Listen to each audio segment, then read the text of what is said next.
Hello, ഇന്ന് നല്ല മഴ ദിവസം കേട്ടോ. അപ്പോൾ രാവിലെ തന്നെ മേഘമൊക്കെ ഇരുണ്ടോടി കിടക്കുന്നൊരു കാലാവസ്ഥ. ഞാനും തമ്പുരു നേരത്തെ എഴുന്നേറ്റു. ചേട്ടനാണ്ട് അമ്മയെ 1000 ഉണ്ടാക്കാൻ പോവാണ്. അമ്മയ്ക്ക് ജോലിക്ക് പോകണം.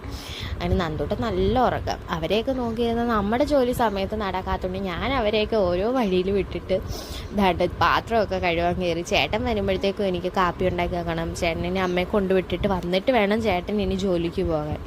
അങ്ങനെ പാത്രമൊക്കെ കഴുകി വെച്ച് എനിക്കിനിയിപ്പം ഇന്നും ബ്രേക്ക്ഫാസ്റ്റ് എന്ന് പറഞ്ഞാൽ അപ്പം ഉണ്ടാക്കാമെന്നാണ് ഞാൻ കരുതുന്നത്. കാരണം ചിക്കൻ കറിയുണ്ട്. അപ്പത്തിന് മാവ് തലേന്ന് അരച്ച് വെച്ചത് ഇരിപ്പുണ്ടായിരുന്നു.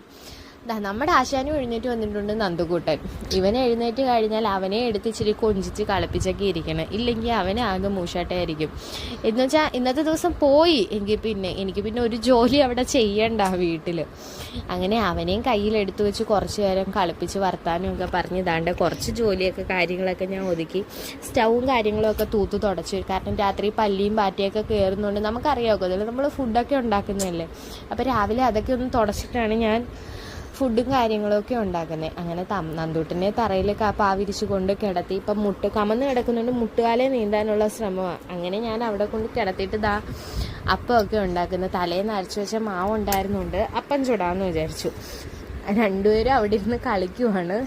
അങ്ങനെ ഞാൻ അപ്പച്ചട്ടിയിലേക്ക് അപ്പം ഒഴിച്ച് എൻ്റെ അപ്പം കറക്കുന്നതൊക്കെ കണ്ടിട്ട് ആരും തെറ്റിദ്ധരിക്കില്ലേ, ഞാൻ സ്പെഷ്യലിസ്റ്റ് ഒന്നുമല്ല.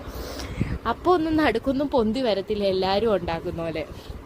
അങ്ങനെ ചേട്ടൻ വന്നപ്പോൾ ചേട്ടന് ഞാൻ ചൂടപ്പമൊക്കെ എടുത്ത് ചിക്കൻ കറിയൊക്കെ എടുത്ത് കൊടുക്കുകയാണ്.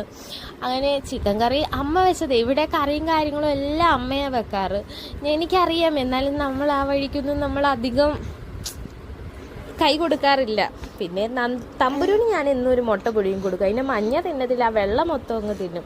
അതിൻ്റെ ഇടയ്ക്ക് വെച്ചിട്ട് രണ്ടുപേരെയും കുളിപ്പിച്ച് ഞാൻ പാലൊക്കെ കൊടുത്ത് ഉറക്കി. രണ്ടുപേരും പാല് കുടിക്കുന്നതുകൊണ്ട് ഭയങ്കര വഴക്കായിരുന്നു ഉറങ്ങാൻ വേണ്ടിയിട്ട്. അങ്ങനെ അതിൻ്റെ ഇടയ്ക്ക് നമുക്ക് അതൊന്നും വീഡിയോ പിടിക്കാനുള്ള സമയമൊന്നും കിട്ടിയില്ല. അങ്ങനെ അവരുറങ്ങിയ സമയത്ത് എനിക്ക് പാത്രം കഴുകാനും കാര്യങ്ങളും ഒക്കെ ഉണ്ടായിരുന്നു. അങ്ങനെ പാത്രം എല്ലാം കഴുകി വെക്കണം.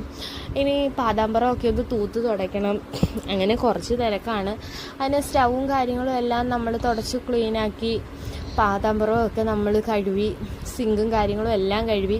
ഇനിയിപ്പം പണിയെന്ന് പറഞ്ഞാൽ കുഞ്ഞുങ്ങൾക്ക് കുടിക്കാൻ കുറച്ച് വെള്ളം തിളപ്പിക്കണം. അത് ഞാൻ അടുപ്പ് വെച്ചിട്ടുണ്ട്. അവരെ ഉറക്കാൻ പോയ സമയത്ത് അതിൻ്റെ തീ ഏതോ വഴി കൂടെ പോയി.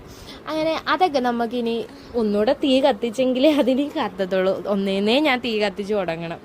അങ്ങനെ തീയും കാര്യങ്ങളും ഒക്കെ കത്തിക്കണം. അതിനാണ് ഞാൻ ഈ കിടന്ന് ഊതിക്കൊണ്ടിരിക്കുന്നത്. ഇച്ചിരി കനൽ കിടപ്പുണ്ട്. ഊതിയാൽ കത്തുമോ നോക്കിയത്, പക്ഷേ കത്തത്തില്ല ഗൈസ്.